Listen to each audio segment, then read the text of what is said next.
नमो अर्हन्ताणं नमो सिद्धाणं नमो आयर्याणं नमो ओवज्झायाणं नमो लोये सव्साहुडम्।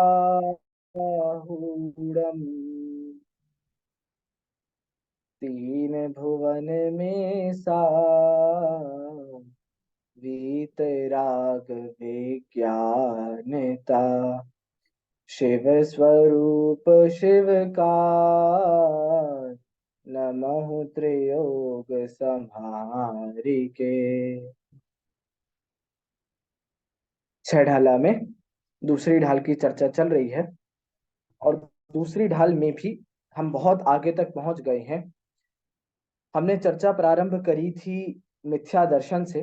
सबसे पहले हमने चर्चा प्रारंभ करी थी भैया चारों गतियों के दुखों से। ये दुख क्यों हो रहे हैं उसका कारण हमने देखा कि भैया मिथ्या दर्शन है जिसके कारण ये दुख हो रहे हैं। फिर भैया मिथ्या दर्शन तो कौन सा मिथ्या दर्शन? तो उन्होंने कहा भैया दो प्रकार का होता है, अग्रहित और ग्रहित। अग्रहित मिथ्यात्व की जब चर्चा की तो उन्होंने कहा कि भैया सात तत्व संबंधी जो भूले हैं, जीव तत्व संबंधी, अजीव, आश्रव, बंध, संवर, निर्जरा, मोक्ष, ऐसे ये सात तत्व संबंधी जो भूले हैं उनके कारण, उनका जो विपरीत श्रद्धान है उसके कारण यह जीव संसार में है। हमने ये चर्चा की। उसके बाद हमने चर्चा की भैया ठीक है अनादि की गलती है ये, तो कुछ अभी गलती कर रहे हैं कि नहीं कर रहे हैं ये बताओ आप। तो उन्होंने कहा अभी भी गलती कर रहे हो। कौन सी गलती है? तो कहते हैं ग्रहित मिथ्यात्व की गलती है। ऐसा मिथ्यात्व जो आपने अभी नया ग्रहण किया है, इस भव में धारण किया है, उसकी गलती आप कर रहे हो। तो ये वाली चर्चा भी की। उसके बाद हमने देखा भैया कैसे ग्रहित मिथ्या दर्शन होता है, देव शास्त्र गुरु का अयथार्थ श्रद्धान।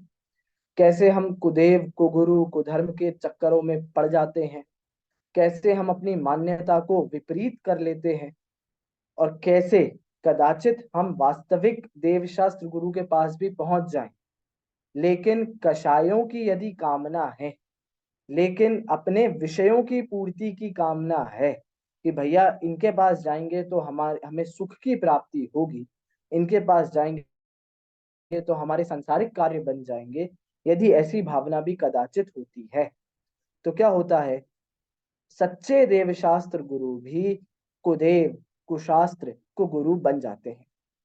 समझ में आया? कैसे बन गए भैया? हमारे मंदिर में तो कपड़े पहने नहीं भगवान ने, हमारे शास्त्रों में तो व्यर्थ की बातें लिखी नहीं है, तो कैसे बन गए ये कुदेव और कुशास्त्र? बताइए आप। तो भैया प्रतिमा में नहीं बने, शास्त्र में नहीं बने, कहाँ बने हैं? ये आपकी मान्यता में बने हैं। समझ में आया? ये आपकी मान्यता की गड़बड़ थी, इसीलिए ये आपको कुगुरु कुदेव और कुशास्त्र रूपी समझ में आए। ये चर्चा करने के बाद हमने चर्चा की कुज्ञान की, ग्रहित मिथ्या ज्ञान की, कि कैसे हम मिथ्या ज्ञानी हैं, किस कारण से हमें मिथ्या ज्ञान है। तो उसमें हमने ये पढ़ा था कि जो कपिल आदि, मतलब जो अन्य मत के ग्रंथ हैं, उनका हम यदि अध्ययन करते हैं तो वहां हमने एक बहुत ध्यान से बात सुनी थी कि अब अध्ययन तो ठीक है, यदि रुचि पूर्वक अध्ययन। और कैसी रुचि? कि इससे सुख की प्राप्ति हो सकती है, इससे हमारे संसार के दुख कट सकते हैं, इस प्रकार यदि हम उनका अध्ययन करते हैं तो वो भी ग्रहित मिथ्यात्व है, मिथ्या ज्ञान है। और अंतिम में हमने एक और चर्चा की थी जाते जाते। वो चर्चा किसकी थी? कि कदाचित समय सार आदि ग्रंथ हो, प्रवचन सार आपके सामने हो, आप छेढ़ाला जी का पाठ कर रहे हो, सारी बातें हो कदाचित, लेकिन यदि आप नयों के स्वरूप को नहीं समझते हैं, यदि आप ये नहीं समझते हैं कि यहाँ पर आचार्य देव किस अपेक्षा से कोई बात कह रहे हैं, यदि आप नहीं समझते कि आचार्य देव यहाँ क्या बात कह रहे हैं, क्यों कह रहे हैं, जीव को कहा दुखी है तो क्यों दुखी है, जीव को कहा सुखी है तो कैसे सुखी है, जीव को कहा अशरीरी है तो किस प्रकार है, जीव को कहा शरीर सहित है तो किस प्रकार है। यदि आपने वो अपेक्षाएं नहीं समझी तो कदाचित आप समय सार भी पढ़ रहे हो, कदाचित आप प्रवचन सार जी भी पढ़ रहे हो, कदाचित सुचिता जी आप छेडाला जी का भी पाठ कर रहे हो, फिर भी सब कैसा कहलाएगा, मिथ्या ज्ञान ही कहलाएगा। अब कठोर लगती हैं ये बातें, है ना, ये इतनी आसानी से नहीं पचती बीना जी। कैसे भैया आप समय सार को मिथ्या ज्ञान कह रहे हो, कैसे आप समय सार को कुशास्त्र कह रहे हो, आपको तो भगा देंगे लोग यहाँ से, ऐसे ही होता है। अब भैया समय सार जैसा शास्त्र है, ग्रंथादिराज है, उसकी क्या संज्ञा दी गई है भैया, ग्रंथादिराज है। इतना महान शास्त्र है, अध्यात्म का इतना सराबोर करने वाला शास्त्र है, और आप उसको कुशास्त्र कह रहे हो। ऐसे कैसे कह रहे हो आप, आपने पढ़ा कभी, आपको पता उसके अंदर क्या है जो आप उसको कुशास्त्र कहते हो। भैया यदि आपने कुंदकुंद आचार्य देव की मान्यता को नहीं समझा है, यदि कुंदकुंद आचार्य देव जिस अपेक्षा से आपको मिथ्या दृष्टि कह रहे हैं आपने नहीं समझा, वो किस अपेक्षा से आपको स्व समय और पर समय कह रहे हैं आपने नहीं समझा, तो उनका लिखा हुआ शास्त्र भी कुशास्त्र है। कौन कह रहा है ये नए चक्रकार कह रहे हैं, माइल धवल आचार्य हैं, एक नए चक्र उन्होंने लिखा। वो कहते हैं, मैंने आपको उदाहरण भी दिया था ना, कि जिस प्रकार खाने में यदि नमक ना मिला हो तो खाना कैसा है, बेस्वाद है।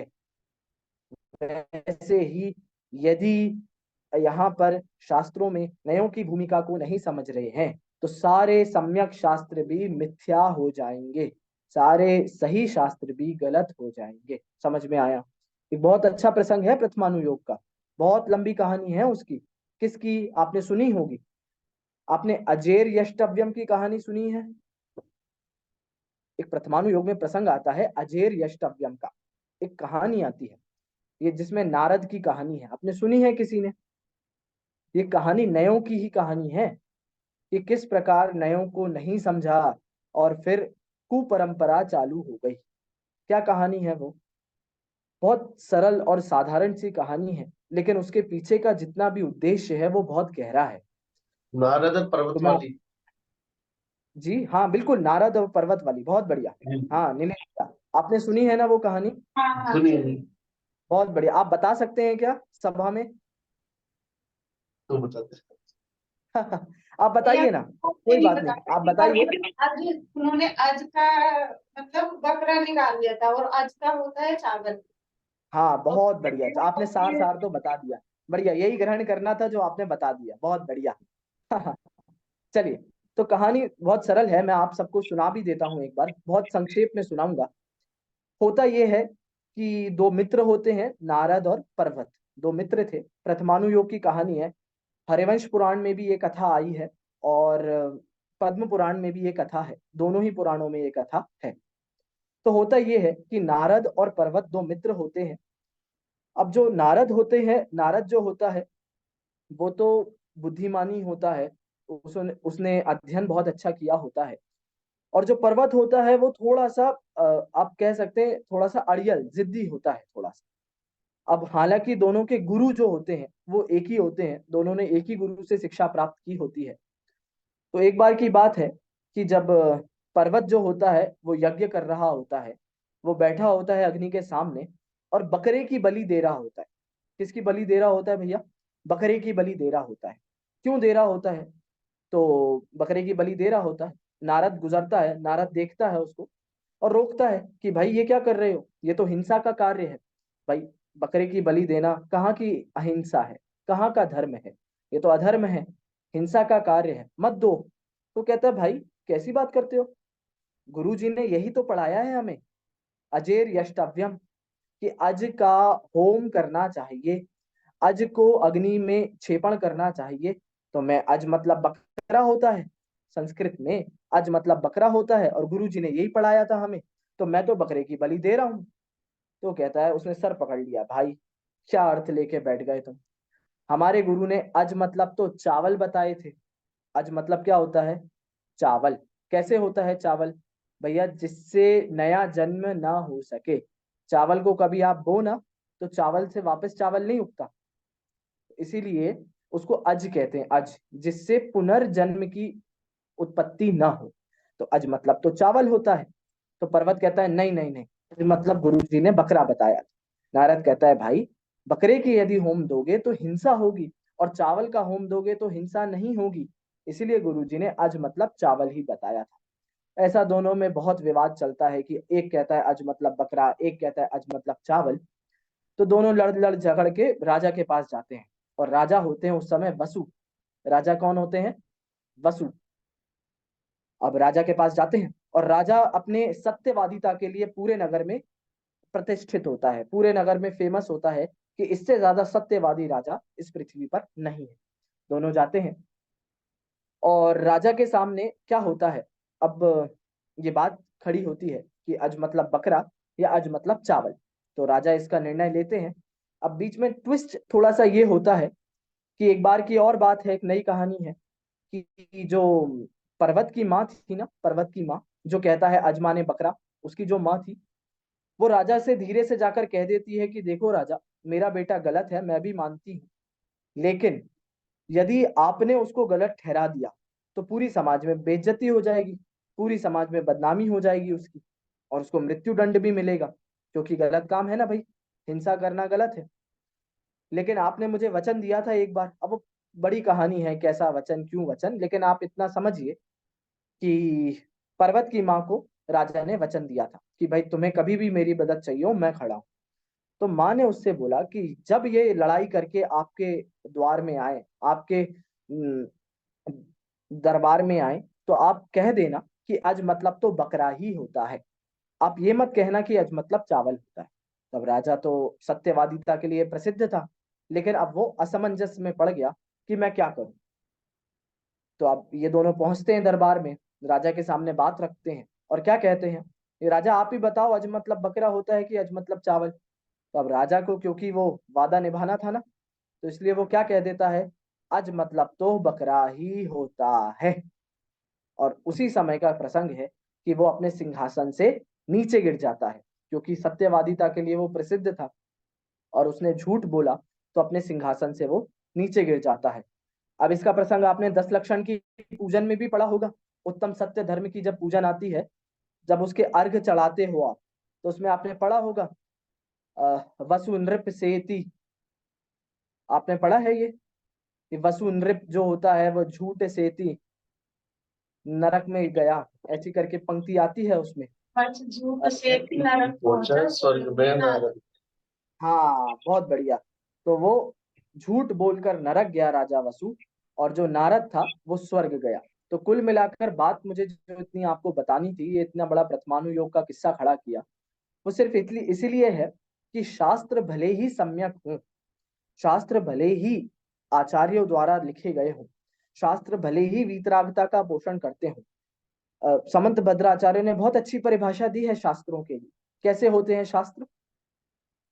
बहुत अच्छी परिभाषा उन्होंने रत्नकरण श्रावकाचार्य में दी। आप तो पज्ञ अनुलंघ्य मदृष्टेष्ट विरोधिकम तत्वोपदेश कृत सार्थम शास्त्रम कापथ घट्टनम।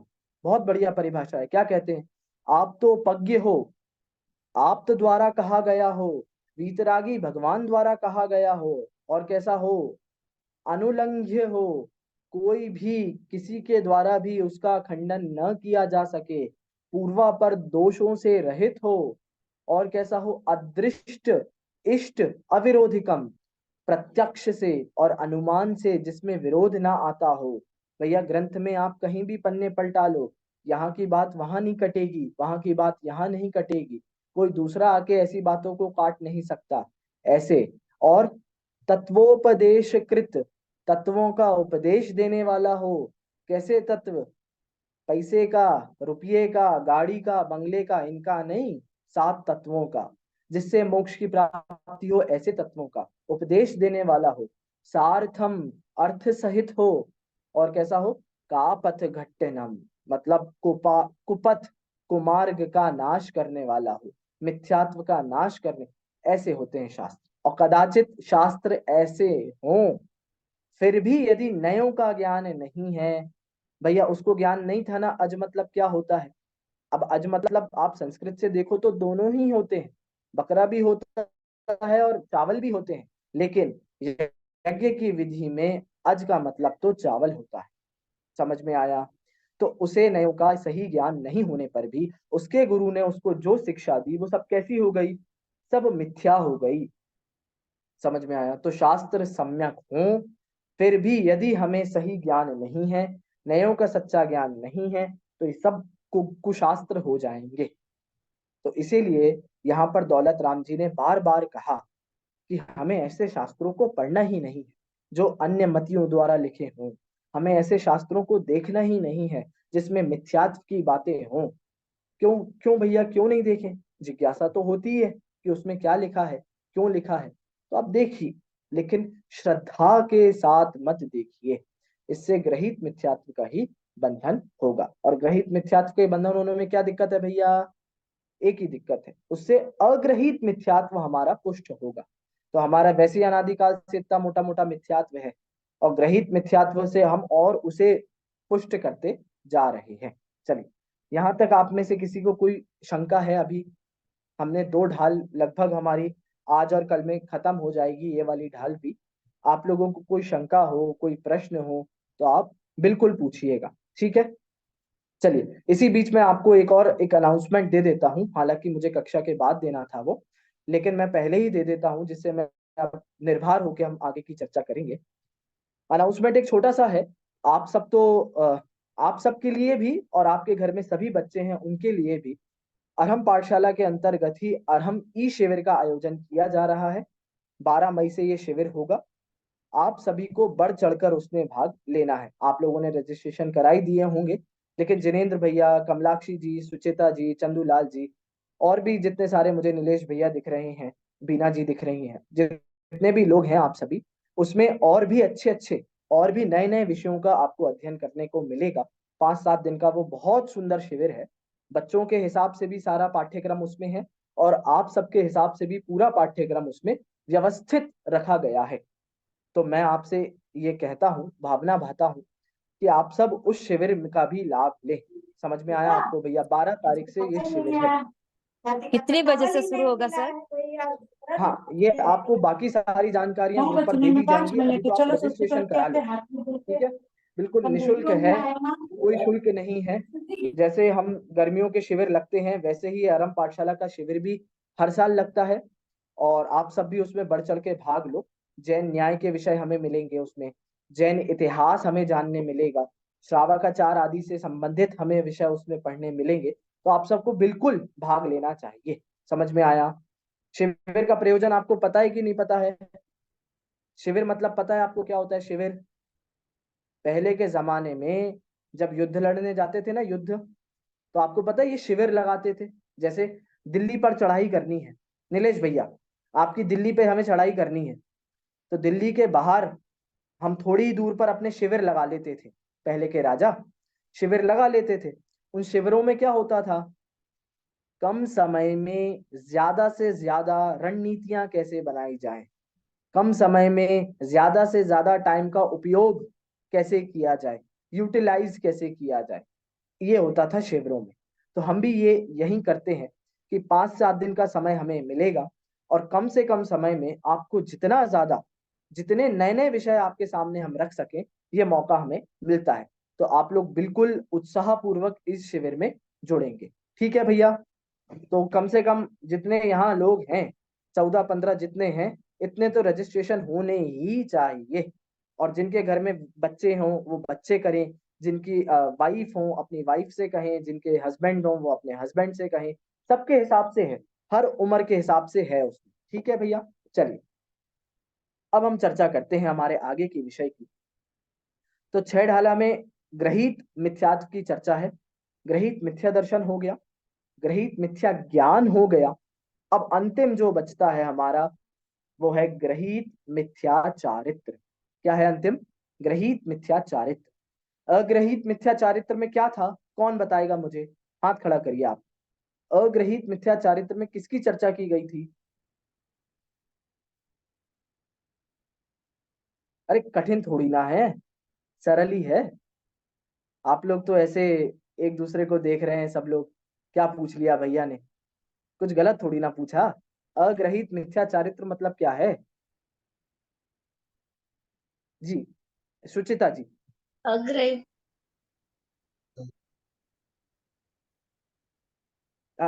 कमलाक्षी जी आप बता दीजिए, कोई बात नहीं। अग्रहित हाँ में जो पुराने पहले से आया है वो हाँ, पहले से आया है, कहाँ से आया है, क्या आया है पहले से? नदी से। अग्रहित नदी। क्या हाँ चंदूलाल जी ने भी कहा अनादि से चला, क्या अनादि चला आ से। रहा है अनादि से? संसार में जब से आए हुए हैं, तब से चला क्या? अग्रहित मिथ्या हाँ मिथ्यात्व, उल्टी मान्यता। अब मिथ्या चारित्र मैंने पूछा है, मिथ्या चारित्र माने विषय कषाय, कषाएं। समझ में आया? तो ये कषाएं जो अनादि से चली आ रही हैं, कषाएं जो अनादि से बनी हुई हैं, ये होती हैं अग्रहित मिथ्या चारित्र। समझ में आया? और ग्रहित माने क्या होगा? अब ग्रहित माने है जो इस भव में नया ग्रहण किया, ऐसा विपरीत आचरण। विपरीत आचरण माने क्या? तो उसकी चर्चा यहाँ दौलत राम जी 14वें नंबर के छंद में करते हैं। मैं यहाँ से पाठ करता हूं, आप सभी अपने ग्रंथों में देखकर विधिवत पाठ करेंगे। जो ख्याति लाभ पूजादि चाह, धरि करन विविध विध देह धाह, आत्म अनात्म के ज्ञानहीन, जे जे करनी तन करन छीन। देखिए 14वें नंबर का छंद है, ग्रहित मिथ्या चारित्र के लिए ये छंद है। क्या कहते हैं दौलत राम जी? जो ख्याति लाभ पूजादि चाह, जो मतलब जो व्यक्ति, ख्याति, ख्याति माने क्या? प्रसिद्धि, फेमस होना। लाभ, लाभ मतलब कुछ फायदा हो जाए। पूजा आदि, पूजा आदि मतलब हमारा मान हो, हमारा सम्मान हो, ऐसी चाहत से। कैसी चाहत से भैया? 3 प्रकार की चाहतों का यहाँ वर्णन है। पहली चाहत है ख्याति की, प्रसिद्धि की, हम सब जगह हमारा नाम हो, सब जगह लोग हमें जाने, हम फेमस हो जाएं। दूसरा क्या है? लाभ, कुछ फायदा हो, कोई हमें फायदा हो, हमारे घर वालों को फायदा हो, कुछ तो फायदा हो। और पूजा आदि, समाज में हमारी इज्जत हो, समाज में हमारा मान सम्मान हो, लोग हमें पूछें, लोग हमारे आगे पीछे घूमें। समझ में आया? तो ये चाहत, ऐसी चाहत से धरी, धारण करके, करण करते हैं। करण मतलब करते हैं, क्या करते हैं? विविध विध देह दाह। विविध, विविध मतलब तरह तरीके के, अलग अलग, विभिन्न भिन्न, बहुत सारे प्रकार के। विविध विध मतलब अलग अलग प्रकार के। देह दाह, देह को दाह मतलब कष्ट पहुंचाना। तो क्या करते हैं? ख्याति के लिए, लाभ के लिए, पूजा के लिए, 4 लोग आके आके हमसे पूछें, हमारे नाम हो, स्टेज से हमारा नाम बुलवाया जाए। समझ में आया? ये क्या करते हैं इसके लिए? इसके लिए अपने का शरीर को कष्ट देना। क्या करना इसके लिए? अपने शरीर को कष्ट देना। कैसे देते हैं कष्ट भैया अपने शरीर को? तो आपको मैंने बताया था उदाहरण कि भैया ये जो घाटों पर आप देखते हो, घाट है ना यहाँ, बनारस के घाट हो गए, हरिद्वार के घाट हो गए, ऐसे घाटों पर बहुत सारे साधु संत मिलेंगे आपको। कोई आग के ऊपर चल रहा है, कोयलों में चल रहा है, कोई कोई सूल, सूली होती है, सूली, सूली मतलब कीले, कीलों के शैया पर बैठा हुआ है, कोई पत्थरों पर बैठा है, कोई एक हाथ ऊपर खड़ा करके खड़े हैं, कोई एक टांग खड़ी करके खड़े, कोई उल्टे लटके हैं, कोई हाथों के बल चल रहे। से तमाम विचित्र विचित्र आपको क्रियाएं मिलेंगी। क्यों करते हैं ये? ख्याति, लाभ, पूजा आदि। बताइए क्या प्रयोजन है इससे? उन्हें क्या लगता है हम ऐसा करेंगे तो लोग हमें जानेंगे, हम वो आजकल कितना वो वायरल हो जाता है, अचानक कुछ भी आप ऐसा करो, वायरल, फेमस हो जाओगे, पब्लिसिटी मिलेगी। ये सब क्या है? सब शरीर को कष्ट देने की क्रियाएं हैं। आपको पता है शरीर को कभी कष्ट नहीं देना चाहिए। क्या बोला भैया? शरीर को कष्ट नहीं देना चाहिए। क्यों नहीं देना चाहिए? क्योंकि ये शरीर ही आपके संयम को ग्रहण करने का हेतु बनता है। समझ में आया? ये शरीर नहीं रहेगा तब तक आप संयम को धारण नहीं कर सकते हो। भाई मुनिराज कब बनोगे आप? जब आपका शरीर शिथिल होगा या जब आपका शरीर पुष्ट मजबूत होगा। कब बन पाओगे आप? जब आपका शरीर मजबूत होगा, जब आप सारी परिस्थितियों को झेल लोगे चंदूलाल जी, जब आप सारी परिस्थितियों को झेलोगे, जब आप सहन कर सकते होगे, जब आपका मजबूत शरीर होगा, सहनन होगा, तभी तो मुनिराज बन सकेंगे, तभी तो वैसे उत्कृष्ट विचार आएंगे। और आप मान लीजिए भैया आपके हाथ टूट गए, पांव टूट गए, शरीर में बीमारी है, रोग है, तब कहाँ विचार आते हैं मुनिराज बनने के भी? समझ में आए? तो शरीर संयम का साधन है, संयम के साधनों में शरीर का भी हिस्सा है।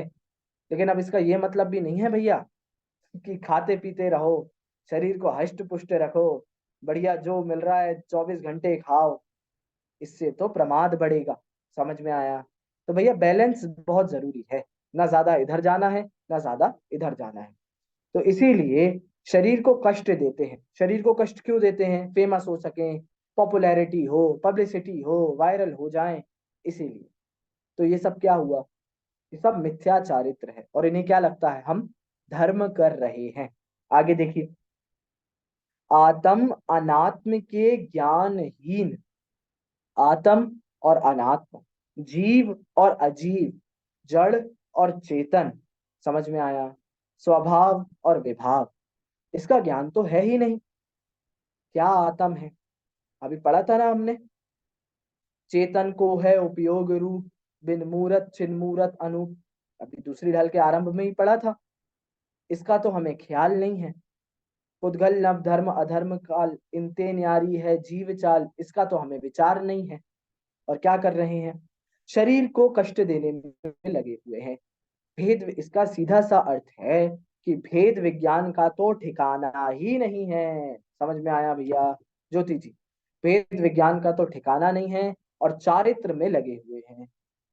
सम्यक दर्शन सम्यक ज्ञान का तो ठिकाना नहीं है और चारित्र को सही करने में लगे हुए हैं।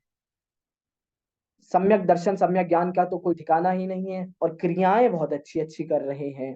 तो इसका क्या मतलब हुआ? उदाहरण दिया था आपको, अंक बिना बिंदी। आप बिंदी लगाते जाइए, शून्य लगाते जाइए, शून्य लगाते जाइए, कितना क्या क्या उसका मूल्य होगा? कुछ नहीं होगा।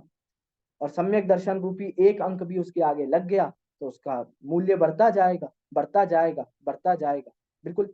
अच्छा, अब आपका प्रश्न होगा, भैया आप तो ऐसे कह रहे हो, इसका मतलब हम व्रत नहीं करते हैं, हम नियम नहीं ले रहे, हम त्याग नहीं कर रहे, क्योंकि हमें सम्यक दर्शन तो है नहीं। क्यों भैया? मुकेश जी, हमको सम्यक दर्शन तो है नहीं। किशोर जी, सही कह रहा हूं मैं, हमको सम्यक दर्शन तो है नहीं, तो फिर हम व्रत क्यों करें? हम क्यों नियम लें? हम क्यों रात्रि भोजन छोड़ें? हम क्यों अहिंसा का पालन करें? क्या जरूरत है भैया? तो फिर से मैं तो एक ही पंक्ति याद आती है, उपदेश तो आगे बढ़ने का दिया जाता है। भाई कदाचित सम्यक दर्शन नहीं है, लेकिन जीवन में अन्याय अनीति अभक्ष तो होना ही चाहिए। अन्याय अनीति अभक्ष का सेवन तो नहीं होना चाहिए। समझ में आया? तो इसमें यदि धर्म मानेंगे तो गलत है, लेकिन सदाचारमय जीवन होना आवश्यक है। ये तो आपकी भूमिका है, प्रारंभिक भूमिका है ये तो। श्रावक के यदि प्रारंभिक लक्षण ही नहीं है, सामान्य गृहस्थ के लक्षण नहीं है, तो सम्यक दर्शन कहाँ टिकेगा? कैसे हो पाएगा? ये तो प्रारंभिक भूमिका है। समझ में आया? नहीं तो भैया सम्यक दर्शन होना हो तो नरकों में भी हो जाता है ना? और नहीं होना हो तो स्वर्गों में भी नहीं होता है। लेकिन फिर भी सरलता कहाँ है? ऐसे प्रसंगों में है।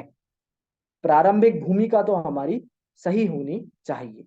तो ये वाली बात है। लेकिन अब कर क्या रहे हैं भैया? नियम ले लिया तो 10 लोगों को बताया, भैया मैं तो रात्रि भोजन नहीं करता हूँ और मेरा बाहर का खाने का त्याग है।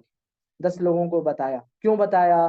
ख्याति, सब जगह प्रसिद्धि हो जाए, लोग मेरा सम्मान करें, लोग मुझे स्टेज पर बुलाएं, कुर्सी दें, बिठाएं। तो ये धर्म है क्या?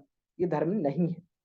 कदाचित आपके त्याग हो, कोई बात नहीं, लेकिन ये मिथ्याचारित्र ही है। क्यों है मिथ्याचारित्र? क्योंकि सम्यक दर्शन की प्राप्ति नहीं हुई है और सम्यक दर्शन के बिना सारा चारित्र जितना भी है, जितने गुण स्थान पर्यंत तक का चारित्र है, सब मिथ्यात्व है। समझ में आया? अरे सम्यक दर्शन के बिना तो गुण स्थान भी आगे नहीं बढ़ते, पहले पहले गुण स्थान में अटक के रह जाते हैं। समझ में आया? तब जितना भी चारित्र है सब प्रथम गुण स्थान का ही है। तो अब क्या कहा, तो आत्म अनात्म के ज्ञान ही, आत्म का और अनात्म, अनात्म मतलब जड़, अजीव, पुद्गल, तो जीव और अजीव का, जीव और पुद्गल का, चेतन और जड़ का, इनका भेद विज्ञान तो नहीं है, इनका ज्ञान तो नहीं है। मैं जीव हूं और मुझसे भिन्न सभी अजीव हैं, ऐसा तो विचार है नहीं। फिर क्या करता है ये, जे जे करनी तन करण छीन, जो जो करता है, करनी मतलब करता है, क्या किसके लिए करता है, तन, तन मतलब शरीर, करण छीन, शरीर को छीन करने के लिए, शरीर को कृश करने के लिए, शरीर को कमजोर करने के लिए बाकी सारी क्रियाएं करता है। आपको पता है ऐसा क्यों करता है? इसका भी मनोविज्ञान है, इतना सरल नहीं है ये काम। हम और आप ऐसे काम नहीं कर सकते, आपको पता है? सुचिता जी, आप और हम इतने अपने शरीर को क्रश इतनी आसानी से नहीं कर सकते। क्यों नहीं कर सकते? क्योंकि हम में उतनी कषाएं नहीं है। समझ में आया? अपने शरीर को कष्ट देना कितना कषाय का काम है। तो आत्महत्या आम बात नहीं होती है। आत्महत्या आप कभी विचार कर कर देखो, आत्महत्या कितनी कठिन होती है। क्यों? क्योंकि आपको अपने आप को कष्ट देने के लिए बहुत तीव्र कषाय चाहिए, इतना सरल कार्य नहीं है, बहुत तीव्र। भाई सामने वाले को तो कदाचित आप सरलता से मार दोगे, वैसे तो सामने वाले को भी मारने में तीव्र कषाय चाहिए, लेकिन कंपैरेटिव स्टडी है, सामने वाले को भी कदाचित आप मार दो, आपको इतनी कषाय महसूस ना हो, लेकिन स्वयं का घात करने के लिए तीव्र अति तीव्र कषाय चाहिए। अब ये जीव देखिए आप, कितनी तीव्र कषाय होगी इनमें कि ये अपने शरीर को कष्ट देते हैं। क्यों देते हैं? कि लोग हमें देखें, लोगों के बीच में हमारा नाम हो। समझ में आया? तो ये तो बाहर का हो गया। अब थोड़ा और अंदर आते हैं, अंदर आते हैं माने थोड़ा अपन में विचार करते हैं।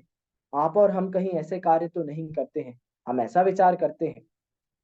अब व्रत इत्यादि हम लेते हैं, हम नियम इत्यादि ग्रहण करते हैं, हम त्याग इत्यादि करते हैं, तो उसके पीछे की हमारी मान्यता क्या होती है, हमें ये विचारना चाहिए कि 10 लोग हमें देखेंगे, 10 लोग हमारी बातें करेंगे, हमारी चर्चा करेंगे, हमें अच्छा समझेंगे, हमें व्रती समझा जाए, हमें समाज में संयमी की उपाधि दी जाए। आपको पता पूज्यता कब से आती है, पूज्य कब बनते हैं? संयम के धारण करने पर ही पूज्यता आती है। चतुर्थ गुण स्थान वाले पूजनीय नहीं होते हैं, आपको पता है? जैन दर्शन में चतुर्थ गुण स्थान वाले सम्यक दृष्टि, भले ही छायक सम्यक दर्शन क्यों ना हो, लेकिन वो पूजनीय नहीं है। पूजनीय कब होते हैं? पंचम गुण स्थान से पूज्य बना प्रारंभ हो जाता है। क्यों? क्योंकि पंचम गुण स्थान में एक देश संयम होता है। पंचम गुण स्थान में अप्रत्याख्यानावरण कषाय का अभाव होता है, एक देश संयम प्रकट होता है, और जैसा संयम प्रकट हो गया वहां पूज्यता का कारण होता है। टोडरमल जी ने लिखा है, मोक्ष मार्ग प्रकाशक के पहले अध्याय में ही लिखा है पूज्यता का कारण क्या है। तो उन्होंने 2 कारण दिए, ज्ञान की अधिकता और राग की मंदता। 2 कारण हैं पूज्यता के। क्या 2 कारण हैं? ज्ञान की अधिकता और राग की मंदता। तो अब ज्ञान तो अधिक बहुत लोगों में है, लेकिन कषायों की मंदता नहीं। कषायों की मंदता कब से आती है? पंचम गुण स्थान से। संयम कब से चालू होता है? पंचम गुण स्थान से। तो पूज्यपना भी पंचम गुण स्थान से है। श्रावक कहलाते ना, जो श्रावक पूजनीय होते हैं, वो उत्कृष्ट प्रतिमाधारी, 11 प्रतिमा, 11वीं प्रतिमाधारी उत्कृष्ट एलक छुल्लक इत्यादि पूजनीय है, वंदनीय है। समझ में आया आपको? ये चतुर्थ गुण स्थान वर्ती पूजनीय नहीं है। तो कोई कहे भैया संयम धारण कर लो, समाज में पूज्यपना आता है, समाज पूछती है, घर हमारे आगे पीछे घूमती है, भोजन की व्यवस्था करती है, तो संयम धारण कर लो। तो क्या होगा? ये मिथ्या चारित्र होगा। क्यों होगा? क्योंकि आपके विचार क्या हैं? त्याग के पीछे, व्रत के पीछे, नियम के पीछे अपने विचारों को टटोलिए, आप सोचिए, तो क्या क्या क्या उत्तर निकलेगा? यदि ख्याति के लिए है, कुछ हमें इससे प्राप्ति हो जाए ऐसा विचार है, या कोई हमें पूछे, हमारे आगे पीछे घूमे, हमारी पूजा करे, यदि ऐसा विचार है तो ये सारा आचरण कैसा है भैया? मिथ्यात्व है। और बताऊं मैं आपको, और सुनेंगे आप और कैसा कैसा मिथ्या चारित्र होता है। 10 लक्षण में 10 उपवास करते हैं कि नहीं करते हैं भैया? बहुत सारे लोग होते हैं जिनकी शरीर की योग्यता बहुत है, तो 10 10 उपवास करते हैं। अंत में क्या होता है? अच्छा, कभी कभी आप पूछिए 10 उपवास क्यों कर रहे हैं, तो भैया 11वें दिन उत्तम क्षमा वाणी के दिन सबका सम्मान होता है, सारी समाज इकट्ठी होती है, उन्हें सम्मान करती है, उन्हें अच्छा अच्छा भोजन कराती है, उन्हें दान राशि देती है, इनाम राशि देती है, और जो भी जिसके यहाँ जैसा भी होता हो। तब कोई करे ये भैया उपवास क्यों कर रहे हो, तो वो कहेगा कि भैया अंतिम दिन तो बहुत नाम होता है, बहुत पूछा जाता है, लोग सब जगह पूछते हैं। और 10वें दिन कैसा था भैया? संयम के पर्व थे, संयम के दिन थे, स्वाध्याय में लगाने थे, ध्यान में लगाने थे, लेकिन भोजन नहीं लिया तो प्रमाद आया और दिन भर सोते रहे। का वो 10 दिन ही सोते रहे? समझ में आया? तो ऐसा उपवास किस मतलब का? उपवास करना था अपनी आत्मा के समीप जाने के लिए, उपवास आत्मा के समीप जाने के लिए उपवास करना था। और अब क्या काय के लिए? ये तो सोने के लिए हो गया कि भैया 10 दिन कोई काम नहीं करेंगे, 10 दिन हम कोई दुकान नहीं जाएगा, 10 दिन कोई गुरुदेव बाजार जी, के काम इसको नहीं होंगे। लंघन कहते हैं। हाँ, इसको लंघन कहा समंत भद्राचार्य ने। यदि विषय कषाय का त्याग नहीं है और आहार मात्र का त्याग है, तो समंत भद्राचार्य ने इसको लंघन कहा है। लंघन, लंघन माने क्या? लंघन माने ये उपवास है ही नहीं, ये त्याग नियम व्रत है ही नहीं। समझ में आया आपको? तो ये सब मिथ्याचारित्र है। समझ में आया? और कैसा मिथ्याचारित्र होता है भैया? बहुत अच्छा एक छंद है, ये रत्नाकर पंचविंशति का है, बहुत सुंदर है, आप सबको सुनना चाहिए। उसमें एक बहुत सुंदर एक छंद आता है। क्या है? संसार ठगने के लिए वैराग्य को धारण किया, जग को रिझाने के लिए उपदेश धर्मों का दिया, झगड़ा मचाने के लिए मम जीभ पर विद्या बसी, निर्लज्ज हो कितनी उड़ाऊं हे प्रभु अपनी हंसी। क्या कहा? संसार ठगने के लिए वैराग्य को धारण किया। क्यों क्यों धारण किया भैया? क्यों आपने व्रत ले लिए? क्यों आप ऐसे घूम रहे हो बाबा बन के, ब्रह्मचारी बन के? क्यों जगह जगह जा रहे हो? संसार ठगने के लिए। समझ में आया? आपको विचारना पड़ेगा, अपने अपने अंदर के परिणाम टटोलने पड़ेंगे। इतना सरल नहीं है ये कार्य, मिथ्यात्व है, अनादि का है। कैसे इतना सरल होगा इसको हटाना? मेहनत तो लगेगी, अभिप्राय तो सुधारना पड़ेगा। आगे क्या है? जग को रिझाने के लिए उपदेश धर्मों का दिया। बहुत बहुत पढ़ाई करी, बहुत तैयारी करी। क्यों करी? प्रवचन कर सके। क्यों करना है प्रवचन भैया? जग को रिझाने के लिए। भैया लोग हमें पसंद करें, लोग हमें बुलाएं, 10 लक्षण में हमारे प्रवचन हो सब जगह, अष्टानिका में हमारे प्रवचन हो, लोग हमें शिविर में बुलाएं, लोग हमारा ये करें, लोग हमारा वो करें। इसलिए क्या करो भैया? धर्म बहुत अच्छे से पढ़ लो, किताबें बहुत अच्छे से रट लो, ये शास्त्र बहुत अच्छे से याद कर लो, कंठस्थ कर लो। क्यों कर लो? लोग पूछेंगे। समझ में आया? एक नाम होगा अपना भी, समाज में एक अपनी इज्जत होगी। सब कैसा है? मिथ्याचारित्र है, कुछ कार्य का नहीं है। ये आज कर रहे हो क्या? ऐसा मिथ्याचारित्र भी अनादि से कर रहे हैं। ये तो अभी मनुष्य गति मिली, तो अभी की बात कर रहे हैं। पहले हमने और मनुष्य गतियां धारण करी हैं, वहां भी हमने ये सारे कार्य किए होंगे, इसमें क्या नई बात है? और क्या किया? झगड़ा मचाने के लिए मम जीभ पर विद्या बसी। मतलब विद्या को धारण किया, इतने अध्ययन किया, स्वाध्याय किया। क्यों किया? झगड़ा मचाने के लिए। कोई हमसे वाद विवाद ना करे, हम सबसे ऊपर खड़े रहें, कोई हमें हरा ना पाए, शास्त्रार्थ हो तो हम जीतेंगे। समझ में आया? कोई भी दिक्कत हो तो हम दो चार तर्क रख देंगे, हम उदाहरण प्रस्तुत कर देंगे, हम ऐसे ऐसे प्रमाण प्रस्तुत कर देंगे। कौन लड़ रहा है हमसे? झगड़ा करने के लिए।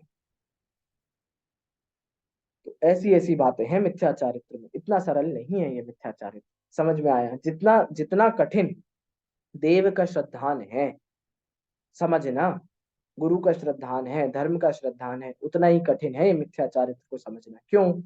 क्योंकि ये सारी क्रियाएं हम कहीं ना कहीं अपने जीवन में रोज करते ही हैं। पक्की बात है, करते ही हैं हम। मंदिर जाते हैं, पूजन इत्यादि करते हैं, स्वाध्याय इत्यादि करते हैं, हमारे सबके नियम व्रत हैं, हम सब त्याग किए हुए हैं। कहीं ना कहीं हमारे भी कुछ ना कुछ ऐसे नियम हैं, सब है, सबके हैं। लेकिन हमें प्रयास किसका करना है? अब सम्यक दर्शन का प्रयास किसका करना है? वो जो विपरीत मान्यता चल रही है, वो जो हमारी उल्टा श्रद्धान चल रहा है, उसको खत्म करने का। समझ में आया? ये दो पंक्ति आपको समझ में आई कि वास्तव में जीव और पुद्गल के भेद विज्ञान के बिना जितना कुछ भी होता है सब कैसा है? मिथ्या चारित्र है। सरल है भैया, इसमें थोड़ी ना कहीं कुछ कठिनता है। जिनेन्द्र जी, कुछ कठिनता है? नहीं है। अर्थ तो सबको समझ में आ गया है, ठीक है। अब लेकिन इसके बाद हमें यह विचारना चाहिए कि हमारे जीवन में ये लागू कैसे हो, एप्लीकेशंस अप्लाई कैसे हो। तो अब हम क्या करें भैया?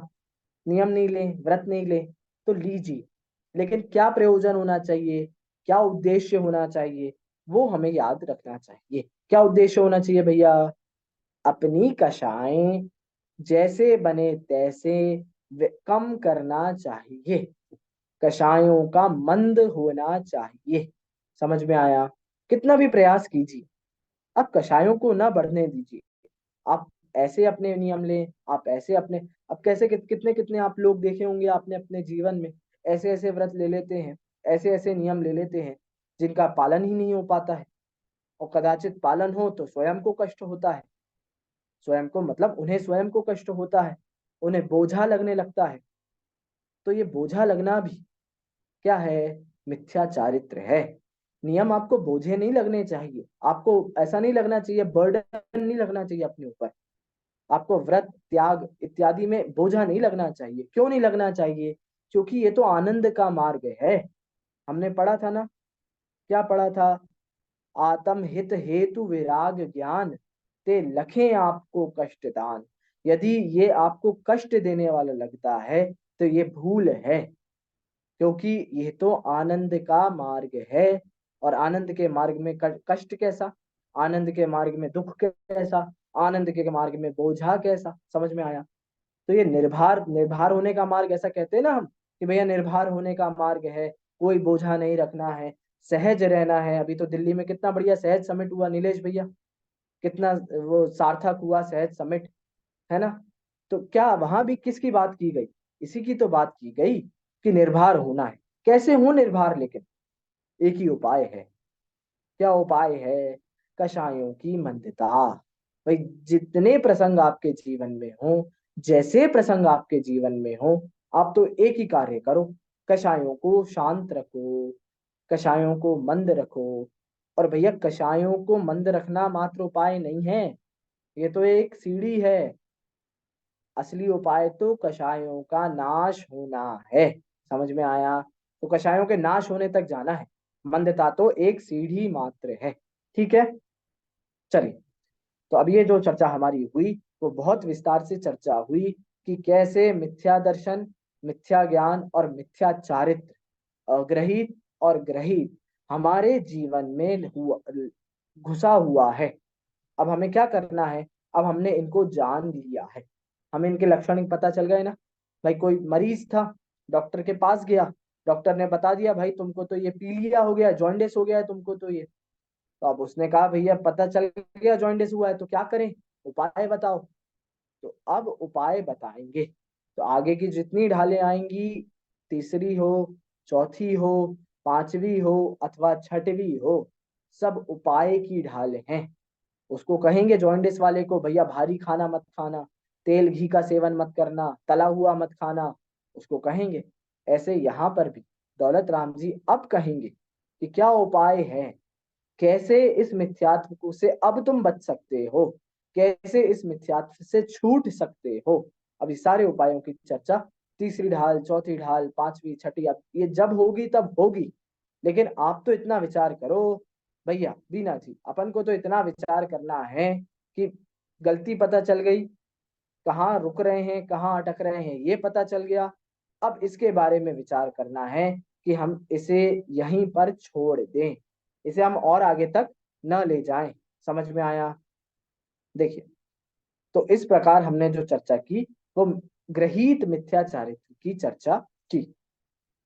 अब मैं आप सबको एक होमवर्क देता हूँ, एक अंतिम छंद हमारा बचा है, इसका पाठ करते हैं, फिर आज मैं आपको एक होमवर्क दूंगा। ये होमवर्क आपको सबको करके लाना है, बहुत सरल होमवर्क है। आप सबको सिर्फ सोचना है, कुछ लिखना नहीं है, सिर्फ विचार करना है। और मैं आपसे कल सबसे पूछूंगा, बहुत सरल होमवर्क है, ठीक है? तो पहले हम ये इसका पाठ करते हैं, फिर मैं आपको होमवर्क दूंगा। चलिए, इसका पाठ करके हम थोड़ी सी इसकी चर्चा करेंगे, विशेष चर्चा इसकी हम कल करेंगे और वो होमवर्क के ऊपर डिस्कशन करेंगे। देखिए, अंतिम छंद है दूसरी ढाल का, छंद नंबर है 15। ते सब मिथ्याचारित्र त्याग, अब आत्म के हित पंथ लाग, जग जाल भ्रमण को देहु त्याग, अब दौलत निज आत्म सुपाग। अंतिम अंतिम संदेश होता है ना, अंतिम संदेश, विदाई जब करते हैं तो एक अंतिम संदेश दिया जाता है, कंक्लूजन होता है, सारी बातों का सार, निचोड़ क्या करें वो बता रहे हैं दौलत राम जी। देखिए, ते सब, ते मतलब इसीलिए, इसलिए माने किस लिए, तो मैंने आपको पहले भी ये बात नोटिस कराई थी। आप हर छंद के अंत में देखना, लिखा होगा इससे संसार बढ़ता है, ये दुखदायक है, इससे कष्ट होता है, इससे मरण होता है, इससे देह का नाश होता है, इसीलिए, इससे दुख होता है, इसीलिए। सब, सब मतलब सारे प्रकार का, सारे प्रकार का माने ग्रहित हो अथवा अग्रहित हो।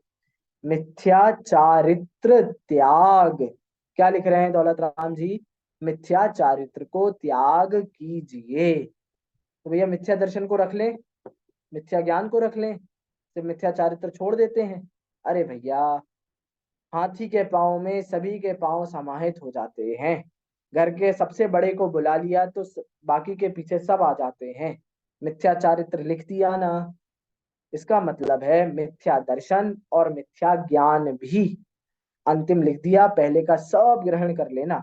तो सारा ग्रहित, सारा अग्रहित, मिथ्या दर्शन, मिथ्या ज्ञान, मिथ्या चारित्र को क्या करें? त्याग, त्याग कीजिए। त्याग क्यों कीजिए? क्योंकि दुख के कारण हैं।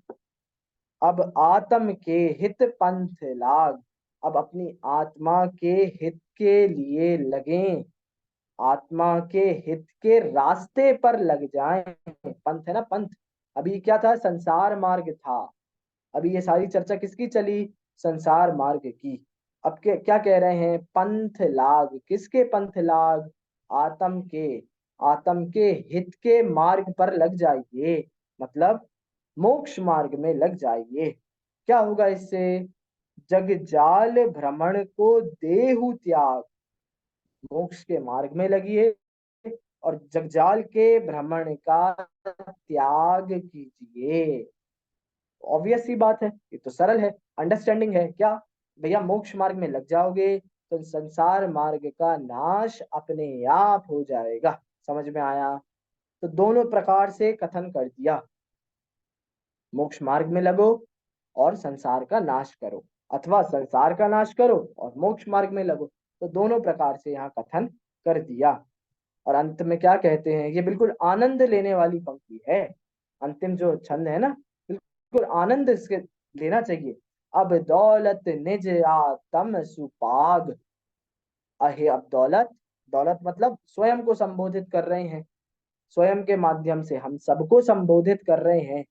आत्म सुपाग, आपके घर में वो बनती है खुरमिया, आप महिलाएं, माता बहनें बैठी हैं, आपके घर में वो मीठे मीठी खुरमियां बनती है, खुरमी उसको क्या कहते हैं आप लोगों के यहाँ? हमारे यहाँ तो खुरमी ही बोलते हैं उसको। वो खज्जा खज्जा, वो उसको क्या करते हैं उसको बनाने के बाद? चाशनी में पागते हैं कि नहीं पागते हैं भैया? बीना जी, रूबी जी, चाशनी में पागोगे उसके बाद ही तो मजा आएगा। उसके बिना तो कैसी फीकी फीकी लगेगी, कौन खाएगा उसको, है ना? तो पागने के बाद ही मजा आता है। अच्छा, पागने मतलब क्या भैया? डोब के निकाल लें?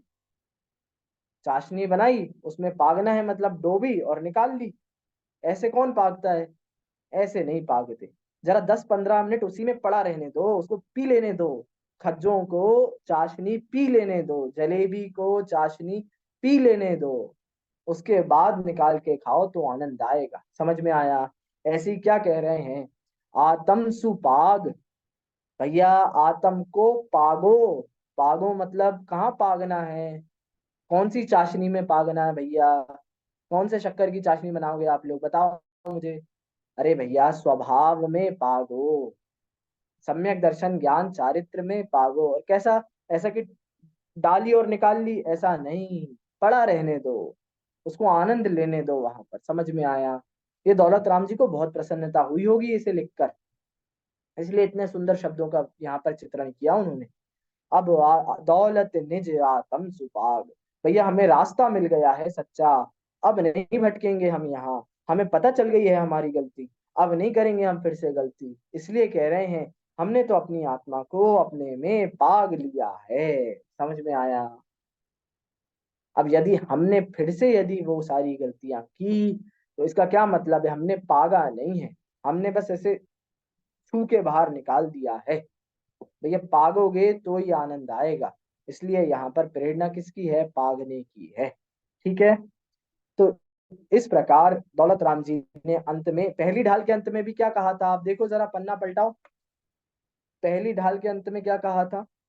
कि सम्यक दर्शन के बिना दुख होता है। लिखा था कि नहीं लिखा था?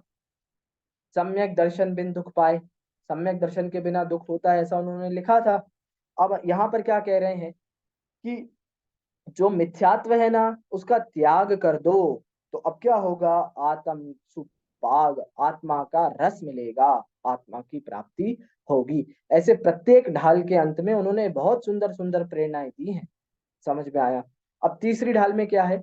तो वो आत्मा को कैसे पागें, आत्मा को शिव पंथ में कैसे लगाएं, मोक्ष मार्ग में कैसे लगाएं, अपने हित के रास्ते में कैसे लगाएं, इसकी चर्चा है तीसरी ढाल से। ठीक है।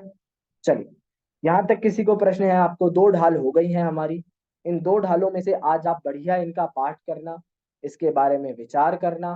कोई भी प्रश्न हो, शब्द संबंधी हो, अर्थ संबंधी हो, इससे संबंधित कुछ हो, आप बिल्कुल स्वतंत्र हैं। कल आप इससे पूछेंगे मुझसे इसके प्रश्न। और कल का होमवर्क, ये होमवर्क नहीं था, होमवर्क तो अब मैं आपको दे रहा हूँ। होमवर्क क्या है? होमवर्क बहुत सरल है। आप सबको विचार करके आना है। आप लिखोगे तो और भी अच्छी बात है, आपका अभ्यास भी अच्छा होगा। आपके लिए हमेशा वो चीजें बनी रहेंगी आपके दिमाग में, आप याद करते रहोगे उन्हें, और आपका ही भलाई है। होमवर्क सिर्फ इतना सा है कि आपको ग्रहित और अग्रहित मिथ्यात्व, क्या बोला? दो, अग्रहित और ग्रहित मिथ्यात्व के अंतर लिख के लाने हैं। अंतरों पर विचार करना है, क्या अंतर हो सकते हैं ग्रहित और अग्रहित मिथ्यात्व में। तो आप बिल्कुल दूसरी ढाल का आधार लीजिए, आपको कहीं और से मिले तो आप वहां से भी विचार कीजिए। ठीक है। सरल सा होमवर्क है। ग्रहित और अग्रहित मिथ्यात्व में अंतर, डिफरेंशिएट बिटवीन ग्रहित मिथ्यात्व एंड अग्रहित मिथ्यात्व। ठीक है भैया, सब ये होमवर्क करके कल आएंगे। ठीक है। कक्षा को समाप्त करें हम यहाँ पर। चलिए, सभी को सादर जय जिनेंद्र। जय जिनेंद्र। जय जिनेंद्र।